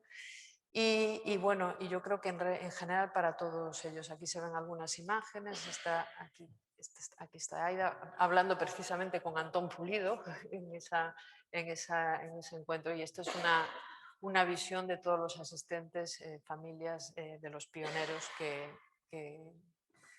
comenzaron con el Instituto de Investigaciones Pesqueras. Bueno, voy finalizando. Este es, como decía al principio, el nombramiento de Aida como académica numeraria de la Real Academia Galega das Ciencias. Fue en 2015 y el acto se celebró en junio de 2015, y la verdad es que ya estaba feliz de haber conseguido esta distinción, y la verdad es que fue un acto muy emotivo para todos aquellos que apreciamos a Aida.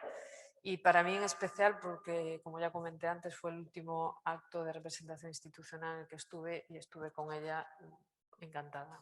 La verdad es que muy, muy entrañable. Ese mismo año, en julio, pues el CSIC suele celebrar siempre unas reuniones en los que se distingue o se reconoce a los premiados del CSIC, y en esta foto se ve a Aida recogiendo la distinción en manos del presidente del CSIC, de Lora Tamayo.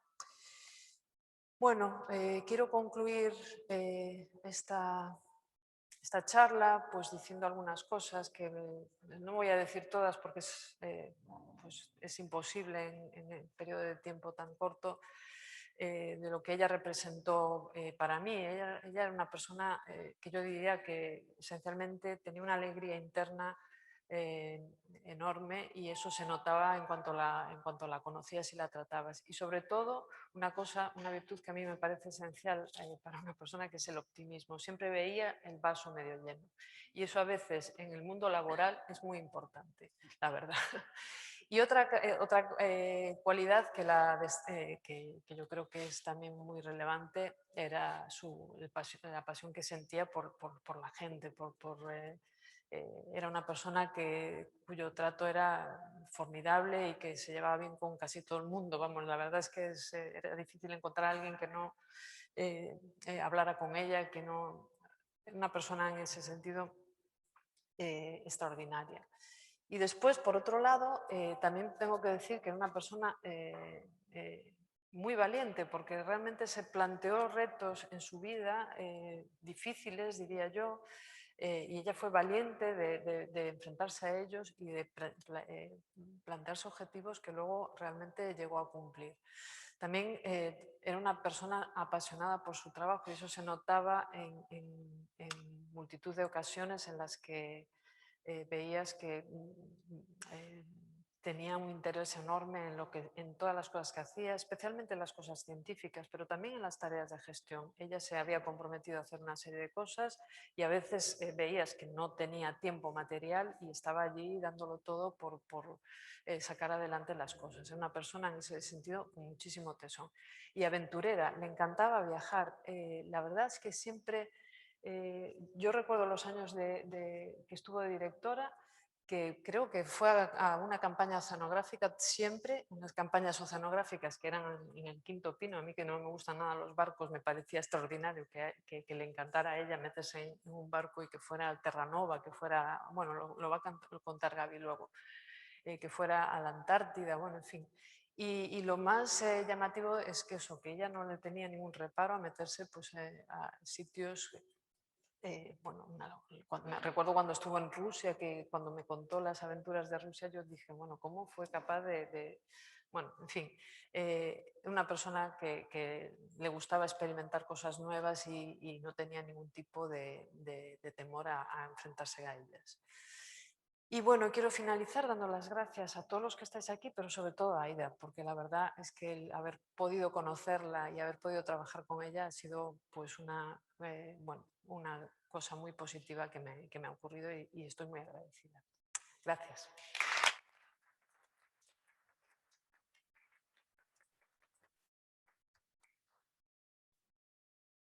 Gracias. Bueno, pues yo también quiero dar las gracias a la organización de habernos invitado y es un placer, bueno, venir a hablar aquí de AIDA, ¿no?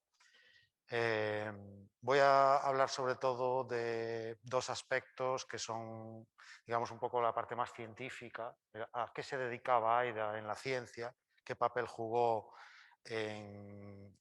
en la ciencia y un poco también, por supuesto, la parte humana, que como acaba de decir Carmen, era una persona excepcional, ¿no? Bueno, aquí tenéis también la trayectoria científica que tenía AIDA, ¿no? Yo la conocí en el año 89, es decir, en la tercera etapa de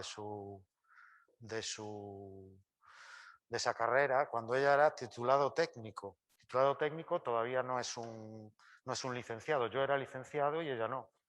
¿Vale? Y bueno, vamos, me enseñó muchísimo más de lo que yo le hubiera podido enseñar a ella, ¿no? Recuerdo que el día que llegué al instituto, ya con una beca para hacer la tesis, me recibió ella y ya me dijo, mañana salimos al mar. Mañana en la Lampadena salimos al mar, ¿te apuntas? Y yo, sí, sí, sí. Y allí me enseñó al día siguiente a muestrear con las botellas oceanográficas. Me dio muchísimos consejos ya. Ese mismo día que nos conocimos ya empatizó conmigo. Bueno, tenía una capacidad de empatizar que era impresionante, ¿no? Después, ella en ese momento era titulado técnico, pero estaba haciendo ya su tesis con el doctor Fraga, que lo mostraré después. ¿Vale? Entonces éramos como compañeros, que estábamos haciendo la tesis. Ella leyó la tesis en el 93, perdón, en el 91 y yo en el 92, ¿vale? Pero bueno, la mayor faceta que tiene AIDA es digamos, la oceanografía, ¿no? La faceta científica. Y para hacer oceanografía, por lo menos para hacer una oceanografía en la época en la que yo conocí a AIDA, pues había que ir de campaña. Nos metíamos en un barco y estábamos pues meses de campaña, ¿no? Estas son las primeras campañas que AIDA realizó. Ese era el grupo de trabajo que tenía por aquel entonces. Esto debía ser los años finales de los 70, con Carmen Mourinho, Fiz, que fue mi director de tesis, y el doctor Fraga, que era su director de tesis. ¿Vale? Y ya, bueno, con mucha camaradería. Esto fue en el García del Cid, es un barco que todavía existe hoy en día. Había muchísimo feeling, ¿no? En los barcos. Bueno, siempre tenemos ese dicho que lo que pasa en los barcos se queda en los barcos. Pero bueno, en esta conferencia voy a hacer una excepción porque voy a hablar mucho de lo que pasaba en los barcos, ¿no? Y pasaban cosas como estas, de reuniones científicas, de compartir esa alegría que proporciona descubrir nuevas cosas mientras estás en el momento en el que estás midiendo las cosas. Pues ha dado esto, ha dado lo otro, ¿no? Y te da muchísimo pie para las relaciones humanas, ¿no?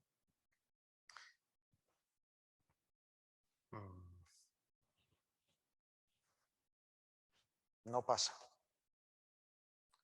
Así. Bueno, y en los barcos también pasan cosas como estas, ¿no? Cuando tenemos una campaña muy larga, oceánica y tal, y resulta que en esa campaña pues cruzamos el Ecuador, pues entonces el barco, los del barco, pues nos hacen alguna novatada. Estas son las novatadas que le hicieron a AIDA. Las tragó con su habitual desparpajo, no tuvo ningún problema. Era la única mujer que iba en el barco en esa campaña, ¿vale? O sea, que imaginaos lo que pudieron hacer con ella, pero no se atrevieron. Solo esto de aquí. Bueno, que sea AIDA la que nos lo explique. Era esa campaña, que fijaos estos puntitos negros que veis aquí, que salen de la península ibérica y llegan aquí casi hasta abajo de todo, de América del Sur, cruza el Ecuador, ¿no? Y entonces en el momento que se cruza el Ecuador se para la campaña y entonces pues ocurre lo que ocurre, ¿no? Después, años después, yo también crucé el Ecuador, AIDA estaba en el barco y fue ella la que me pasó el Ecuador a mí, pero yo esas no las voy a enseñar, ¿vale? Bien, esta es la tesis de AIDA. El fitoplancton en la ría de Vigo y sus condiciones ambientales, dirigida por el doctor Fraga. La leyó en el año 91 en la Facultad de Biología de Santiago. Bueno, el trabajo más importante, a mi juicio, de esta tesis es este de aquí, en el que ella figura aquí de primera autora, con su director de tesis y con FID. Bueno, lo que trata es sobre estos coeficientes que ella digamos, propuso, postuló, que son coeficientes, bueno, que tienen una importancia en el océano porque permanecen constantes, permanecen invariables durante largo tiempo y se pueden trazar la circulación oceánica a partir de esos coeficientes, ¿vale? Y ella fue pues la primera vez que lo postuló y después ya pues otros autores, digamos, siguieron su curso. El trabajo más citado de esa época, de los años ya 90, después de la tesis de Aida, es este que os presento, masas de agua al este de Azores, en el Atlántico, en el Océano Atlántico. Es una contribución que ya, bueno, tiene su tiempo, pero es muy citada, tiene 216 citas ayer, que fue cuando puse ese número, ¿vale? Y bueno, aquí esto ya la puso, digamos, esta publicación la puso ya en el top de la ciencia, de la oceanografía en el mundo prácticamente, ¿no? Porque esto es una muy buena revista, el Deep Sea Research. Bien, la campaña digamos, a mi juicio, más importante de esta época es esta que también citaban al principio, la campaña, lo que llamábamos la campaña de Colón, la campaña que pertenece a un proyecto internacional que se llamaba WOCS, World Ocean Circulation Experiment.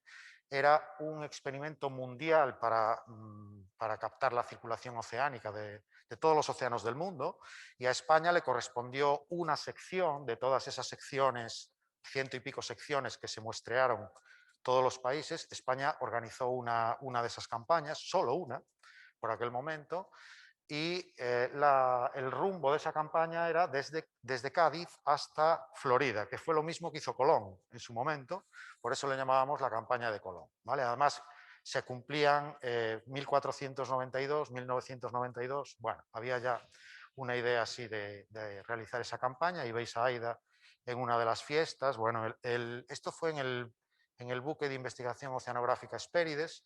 El buque viene operado por militares, es un buque militar, es uno de los pocos buques militares que no tiene cañones, ni armas, ni nada, solo tiene material oceanográfico. Y bueno, a ver, los militares, aunque no tengan cañones, pues son militares, ¿no? Y Aida los llevaba muy bien, porque se llevaba muy bien con ellos y no hubo ningún problema. La verdad es que la campaña esa hicimos mogollón de amigos, muchísimos amigos, muchísimos que todavía conservamos, y fue una delicia de campaña. En aquella época, ya en mediados de los 90, bueno, yo me fui a la universidad, pero todavía seguí teniendo muchísimo trato con ella, precisamente porque estábamos involucrados en muchos proyectos que involucraban también muchas campañas. Bien, una de estas campañas, pues ahí veis a Aida con un aparato que es medio casero, que le llamaban el Gaspar. Gaspar es presión parcial de CO2, gas es gas y par es parcial. O sea, lo bautizó el aparato. Es un aparato que, aunque tiene elementos que sí que se compraban, después había que unirlos todos, y era un equilibrador de CO2. Esto resultó un hito también para la investigación que hacía Aida, porque cuando hacíamos una campaña, como visteis antes, había puntitos, ¿verdad? Cada puntito separa el barco, se echan todas las ondas, etc. Este aparato lo que hacía era medir en continuo, ¿vale? Cogía agua de la superficie del océano y, sin parar el barco, ya iba analizando el CO2 que quería AIDA, ¿vale? Y entonces, bueno, pues ahí la veis ya, era un lío de aparato que solo lo sabía ella, ¿vale? Y bueno, ahí la veis ya trabajando en el barco. Esta es una también de esa época. Esta foto está muestreando lo que es esta roseta, que también Carmen mostró una foto desde arriba. Es un aparato que tiene una forma desde arriba, pues en forma de rosa, ¿no? Por eso le llamamos roseta. Estas son unas botellas que se van muestreando con cada variable que tú quieres medir en el océano. Y como veis ahí, Aida no se le caían los anillos en mojarse. Esa agua puede estar a 1 grado, a 2 grados. Te hiela las manos nada más ponerte en contacto con ella. Pues siempre estaba dispuesta a echar una mano en los muestreos para que todo saliera bien, ¿vale? Y por supuesto, bueno, claro, una campaña son muchos días, son 16 horas al día de contacto, no solo desde el punto de vista científico, sino también contacto desde el punto de vista humano. Bueno, pues lógicamente había ratos de asueto, ahí la tenéis. Siempre se apuntaba a todas las verbenas que se organizaban. Fijaos que la están organizando en el laboratorio, no había sitios no había discoteca en el barco ni nada, simplemente se apartaban las cajas y se ponía un poco de música y a bailar, ¿verdad? En esta campaña participé yo también con ella. Esta fue la campaña más larga que hicimos porque fueron 3 meses seguidos, ¿vale? 3 meses seguidos desde la punta sur de América del Sur hasta Florida también, ¿vale? Fue una auténtica... pero bueno, lo pasamos muy bien. Hicimos una paradita también en Salvador de Bahía con los carnavales y tal, nos coincidió, o sea que resultó todo muy, muy bien. Bueno, después de toda esta investigación sobre el CO2 que hacía AIDA, bueno, pues como dijo Carmen, la nombraron académica de la Real Academia Galega de Ciencias. Aquí veis el título de la charla que dio, Acidificación do mar, unha consecuencia das emisións de CO2. Aida estaba moi interesada en ver cuál era el papel que jugaba en el océano en captar parte de las emisiones de CO2 antrópicas que estamos emitiendo en la sociedad industrializada desde la primera revolución industrial, ¿de acuerdo? Esa sería la... Bueno, nos dio una charla deliciosa aquel día, ahí la tenéis dando la charla, con todos los académicos y académicas muy atentos. Ahí la tenéis recibiendo el toisón, ¿no? Pues se llama esto, bueno, en el momento de su nombramiento. Y después ahí la tenéis también con su medalla al lado de su director de tesis, el doctor Fernando Fraga, que también es académico, es decir, 2 académicos, Fernando Fraga y Aida. Esa foto, bueno, es histórica, ¿no? Y ya en la última parte de su investigación destaco también esta gran contribución que os enseño. Es esta contribución lideró un equipo de mucha gente, ¿vale? En donde, bueno, muestra la acidificación de los océanos, ¿de acuerdo? El problema de incorporar tanto CO2 a los océanos es que el océano pues está acidificando, y eso es un problema, puede llegar a ser un potencial problema para el océano, ¿vale? Para los organismos que viven en el océano también, ¿vale? Esta es del 2015. Quiero destacar también que Aida estaba muy en contacto también con otras investigadoras galegas. Ahí la tenéis en un acto en el cual se reunieron un buen número de investigadoras galegas con motivo de un libro que escribió Yolanda Casal, ¿no? Me parece que es Yolanda Casal, para el Correo Gallego. Esto fue en el 2008. Bueno, por supuesto, siguió teniendo muchísimo contacto con muchas de estas mujeres, ¿vale? Era profundamente feminista, y ya en esta última época Este es el trabajo más citado que tiene. Bueno, tiene, no lo he contado, pero bueno, 106 trabajos de investigación de alta calidad, ¿vale? Con un índice H de 35, no voy a decir aquí lo que es el índice H, pero bueno, es un número muy alto. Y este es el paper que tiene más citado, que es de 2004, que tiene 2.236 citas. Es decir, un paper normal, pues puede tener 100, 200 citas, 300, 2.236, ¿vale? En este trabajo lo que hicieron Aida y sus colaboradores pues es censar todo o inventar, mejor dicho, todo el CO2 antrópico que han ido recogiendo los océanos desde la época preindustrial hasta ese momento. ¿De acuerdo? Está en el Science, es una publicación de top, ¿no? Bueno, ya voy terminando. Contaba también Carmen su época de directora de instituto. También contaba Carmen que la primera foto que mostró eran 34 personas. 34 personas en los 70, ¿verdad? Bueno, pues esa foto, yo no sé exactamente el año, pero debe ser 2010, 2011, ¿vale? Y ahí veis a Aida de directora con 140 personas. ¿Vale? Imaginaos lo que es dirigir un instituto de 140 científicos técnicos. ¿Qué ventaja tenía Aida? Aida tenía la ventaja de que ya había pasado por todas las escalas y tenía empatía con todos los estamentos. ¿De acuerdo? A mí me contaba siempre, no, es que los técnicos quieren esto, yo lo entiendo, no, es que los colaboradores quieren esto. Y ella empatizaba con todos los estamentos de la ciencia, ¿no? Bueno, quiero también, por último, destacar su contribución a la formación de científicos. Dirigió esas 7 tesis doctorales de Quique Nogueira, Suso Gago, Marta Álvarez, Marcos Vázquez, José Antón Padín, Noelia Fajar y Alba Cobo. ¿De acuerdo?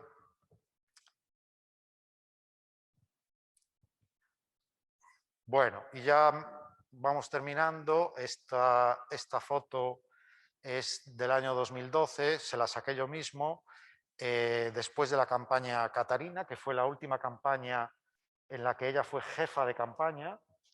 Fue una campaña que duró prácticamente 2 meses en el Atlántico Norte. Actuó ella de jefa de campaña y después yo me fui con ella y con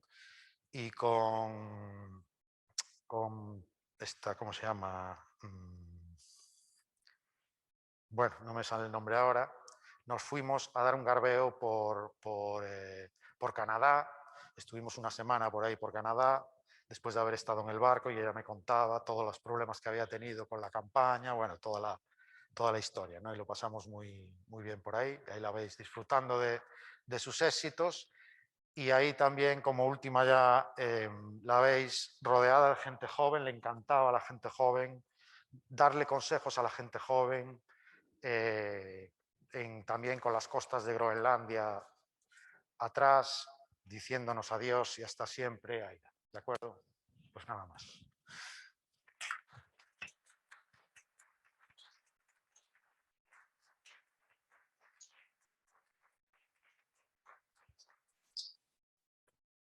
Bueno, creo que después de esta semblanza de Aida, creo que todos los que la conocimos tenemos que estar muy orgullosas de ella, ¿no? Y fue muy bonito, pues, recordar todas estas fotos, algunas, y para mí fue muy bonita la foto que está Aida con Fraga, porque los dos han fallecido recientemente, dos valiosas figuras de la academia, ¿no? Además de la misma sección de ciencias, pues muy bonito. Creo que la familia tiene que estar extraordinariamente orgullosa, ¿no? Y espero que les haya gustado la semblanza esta de Aida. Nada, a vosotros es un orgullo, ¿no? Pues recordarla así, Aida. Bueno, si queréis, tanto la gente que está conectada como los que estáis aquí presentes en la sala, queréis hacer alguna pregunta o debatir algo del papel de la mujer, de lo que queráis. pues es el momento ahora. Cualquier comentario, sí. Bien. Para preguntar presencialmente. Y no soy del ámbito científico, pero precisamente a raíz del inicio de estas charlas y con la temática de esta conferencia en concreto, pues me puse a investigar cuál había sido el papel de la mujer en la universidad en Galicia en otros ámbitos, ¿no? Y cuando encontré, como decía Xoana, quién había sido la primera licenciada, y también encontré quién había sido una de las primeras licenciadas en Derecho, yo soy licenciada en Derecho, de la provincia, era de La Coruña, que acabó como directora de radio, y me pareció muy curioso, ¿no? El escaso papel de la mujer, no solo en el ámbito científico, sino también en otros ámbitos como las humanidades. Entonces, solo hacer una reflexión. Yo que soy del rural, mi madre no estudió, mi abuela no estudió. Sin embargo, nos inculcaron, tanto a mi hermana como a mí, que teníamos que estudiar para ser independientes. Sin embargo, recibimos una formación humana de que había que ser independientes, pero había que ser madres y jugar ese papel y tener ese mismo rol que ellas habían tenido a lo largo de su vida. Entonces, creo que hay tantas cosas que cambiar en ese aspecto porque somos personas y tenemos que ser libres, hombres y mujeres, para ser madres, padres, científicos, dedicarnos a lo que queramos libremente. Simplemente hacer esa reflexión. Muchas gracias. Reflexión. Una reflexión, más bien. Bueno, pues ¿queréis hacer algún comentario sobre todo esto? Que era o dibuixo da camiseta? Me parecía como una sepia, pero Una medusa, me parece una medusa. La diseñó ella, la camiseta. Pero Es una trayectoria, bueno, hay como una elipse y ahí aparece como una raya así, sí. quebrada, y eso es la trayectoria de la campaña que hicimos. ¿Vale? Sería un poco eso. Muchísimas gracias. Me ha emocionado mucho tu presentación, porque realmente el ver la historia de todas esas mujeres que, a pesar de todas las dificultades, trabajaban en aquello que les apasionaba y lo hacían al final pues sin alzar la voz, sin reivindicar o sin pataletas, ¿no? Diciendo, he contado en muchas ocasiones eso, ¿no? Que al final los méritos se lo llevaba o el consorte o el director investigador.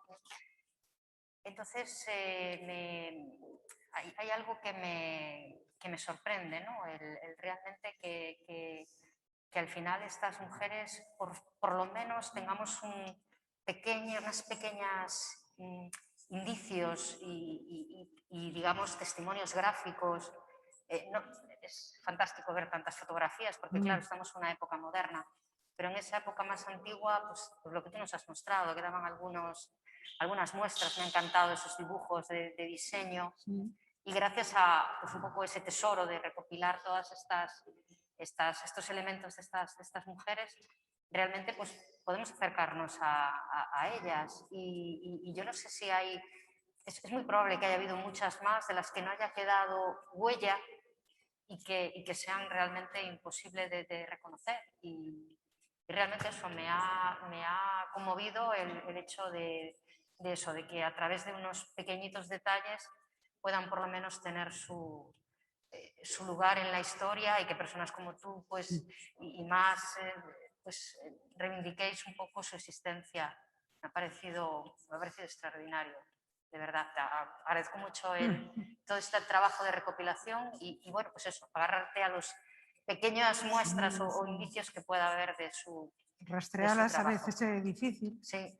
Hai que ir a moitos Moitas fontes, arquivos, a fontes, a documentos, a prensa, coñecidos, bueno, sí, tuve que padear un pouco, pero paga a pena, sí. Sí, y un poco también contribuyendo, gracias a tu contribución, cuando decías eso, ¿no? Que al final ese papel de madres, que al final, bueno, pues también nos gusta ejercer, pero que no puede ser un papel individual.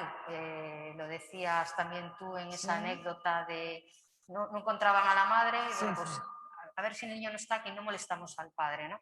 Yo creo que lo que necesitamos es una sociedad justa, donde haya un equilibrio, donde haya un compartir esa responsabilidad y que realmente sí que se pueda, vamos, es que de hecho es necesario el poder combinar la pasión profesional y vocacional con luego la tarea familiar, que es cosa de dos, no de una persona. Entonces, agradezco también tu reflexión.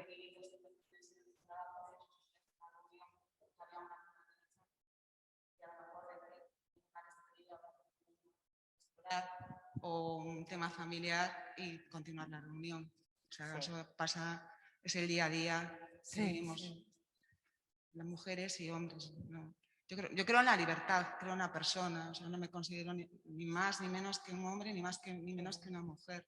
Yo creo que ese es el papel por el que tenemos que luchar todas, yo como madre, enfocándoselo a mi hijo y a mi hija, pues, que vivan en libertad y que sean lo que quieran ser. Claro. Y luego ahora sí una pregunta que me vino recordando la presentación de Xoana, de Jimena Fernández de la Vega, en sus publicaciones.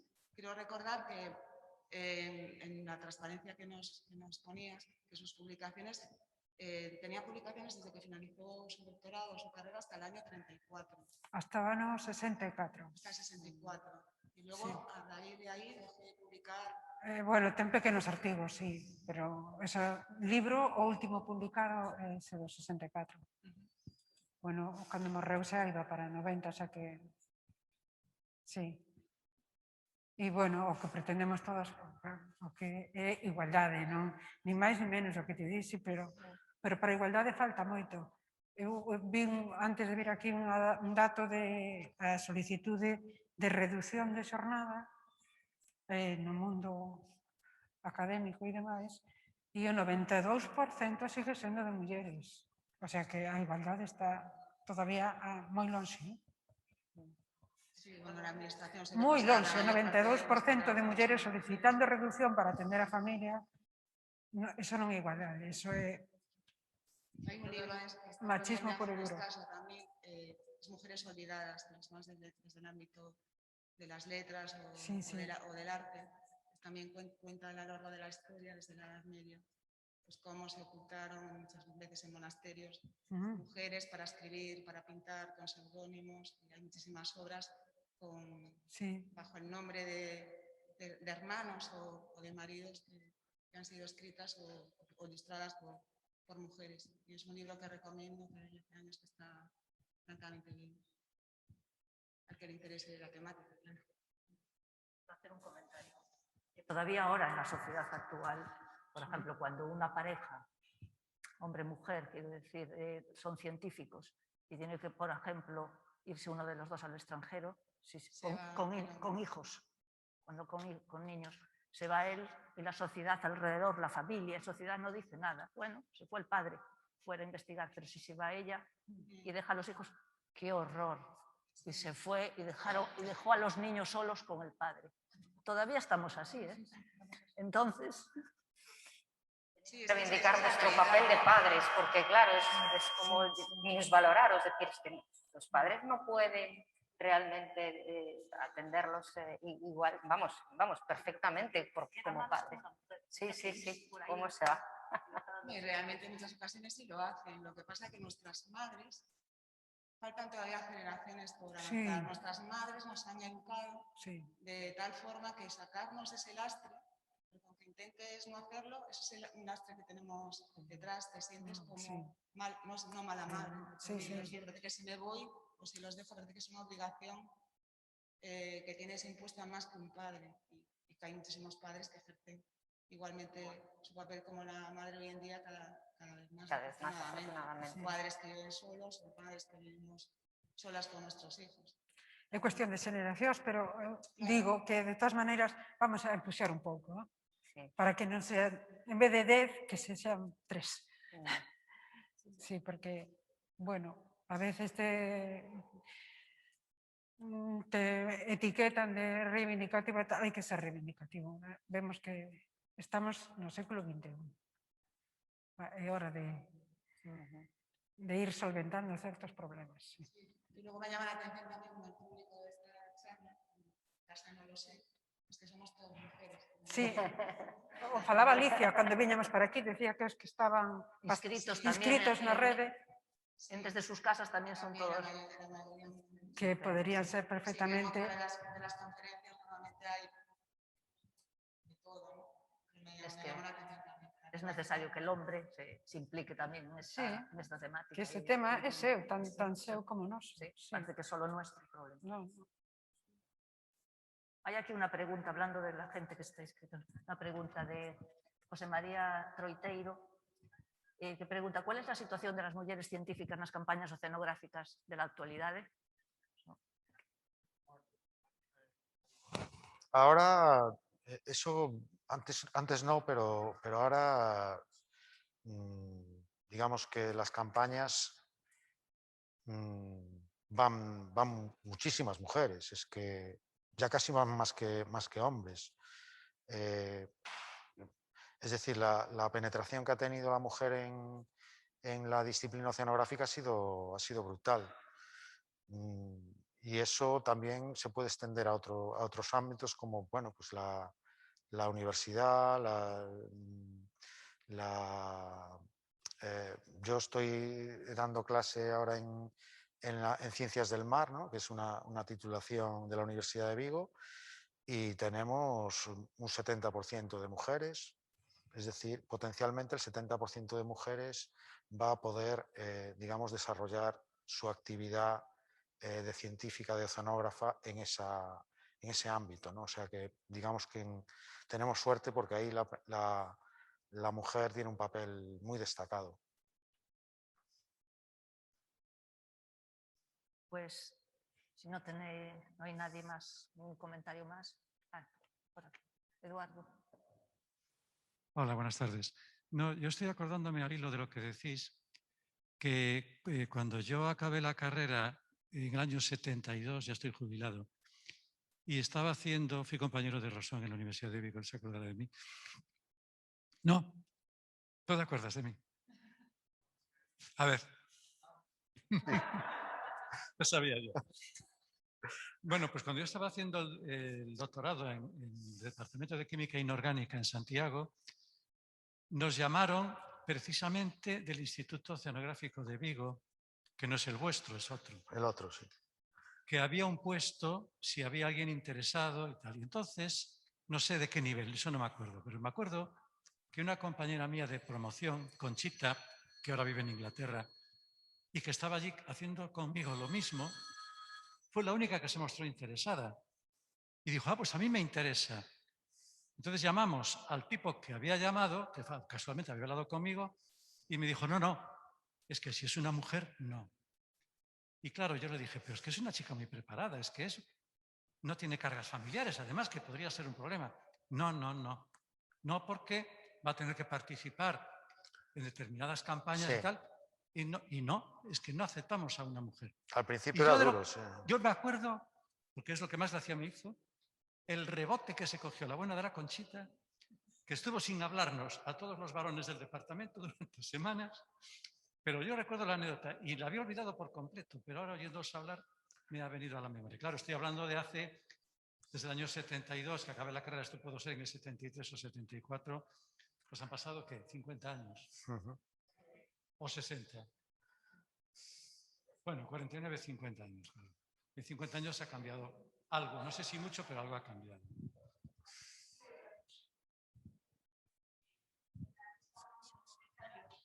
Yo todavía no estoy jubilada, trabajo en esta casa y a mí me pasó una cosa. Yo empecé en el Centro Forestal de Lourizán con una beca, como muchos.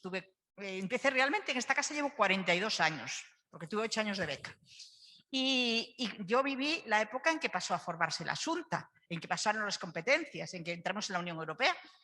Y yo mi primera experiencia cuando era becaria fue muy curiosa. Vinieron unos inspectores de la Unión Europea a ver Lourizán, yo trabajaba en Lourizán, y a mí me pusieron en la mesa porque había que poner una mujer. Entonces fue curioso, yo estaba en la mesa cuando se entró, la primera vez que llegaron los primeros inspectores, por así decirlo, de la Unión Europea a Lourizán, estoy en la mesa petitoria, por así decirlo, pero fue más curioso, porque el director, al que murió hace poco, que le quería muchísimo, en un momento dado me dijo: Carmen, preocúpate de los cafés, porque hay que poner los cafés. Y Carmen puso los cafés. Esa fue mi primera experiencia como mujer, que yo no pintaba nada en aquella mesa porque tenía de aquella 23 años, os imagináis, o 24. Y bueno, eso. Sí que quería decir que ya que estamos hablando de la mujer, bueno, yo por las circunstancias de la vida, ahora pues soy, digamos, la directora de la Estación Fitopatológica de Areiro, soy mujer y mis 6 directoras de laboratorio son mujeres. Somos de los centros de investigación dirigidos por las circunstancias de la vida por doctoras, bueno, otras no, pero bueno, todas somos mujeres. Todos los departamentos de Areiro están dirigidos por mujeres. Tenemos también hombres, por supuesto, pero casualidades de la vida, somos un centro pionero de esta casa que aquí yo nunca me encontré discriminada, pero evidentemente es una diputación, no sé, el tema de otras empresas o de otros sitios, ¿no? Pero bueno, lo dejo en el comentario. La situación va cambiando.